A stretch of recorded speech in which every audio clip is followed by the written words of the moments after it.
Grand Rising Peach Patch. So I'm getting up, I'm looking over my comments on the topic of letting my 16-year-old son have a vasectomy. And so many of you guys are saying, no, no, no, no, I wouldn't do, he's too young, he's too, no, what kind of mom are you, you unfit bitch, etc.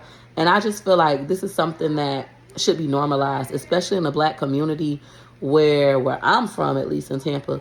They have babies real young. They be having 3, 4, 5, 6, 9 baby mamas, and they be in their 20s. I want to prevent that from happening, especially if my son say he don't want kids. I know that he could change his mind. And no, I'm not telling him to go out and have unprotected sex. I seen some of y'all big grown ass saying, oh, you just encouraging him to have unprotected sex, STDs, STDs. First of all, my son is not sexually active yet. Secondly, only a fool would not prepare their kid for pregnancy. You go out and you start having sexual relations and you start to really like the person or start to really feel good and you no longer want to use protection. Or maybe even a condom breaks. That's how some of you guys got here, right?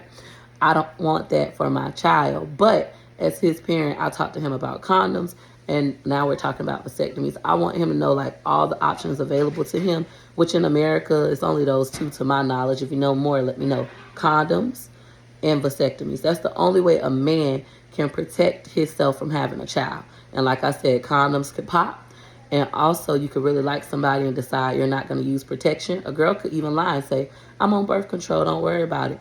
And next thing you know, she's pregnant. So I want to make sure my son is fully prepared for those type of situations. And not only that, that he understands what comes with that. You go out in the world and you have sex with a girl and you get her pregnant. She will be the one to decide if she's going to keep the baby or get rid of the baby.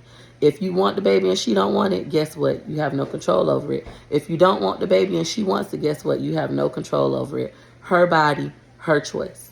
Okay? So these are your only two choices as a man. Vasectomy and condoms. You're prepared for that? Okay. Now, if you decide you're ready to go out in the world and you end up getting a girl pregnant accidentally or intentionally, it comes with that, especially out of wedlock, child support. You're going to have to pay child support until that child is 18 years old. Do you know it comes with that? If you don't pay, you can get your license suspended. You could go to jail. Like, I want my son to know the whole thing. Not just, oh, you have a baby. You get a girl pregnant, you have a baby, and live happily ever after. No, I want him to be realistic and know the real consequences that comes with making adult decisions.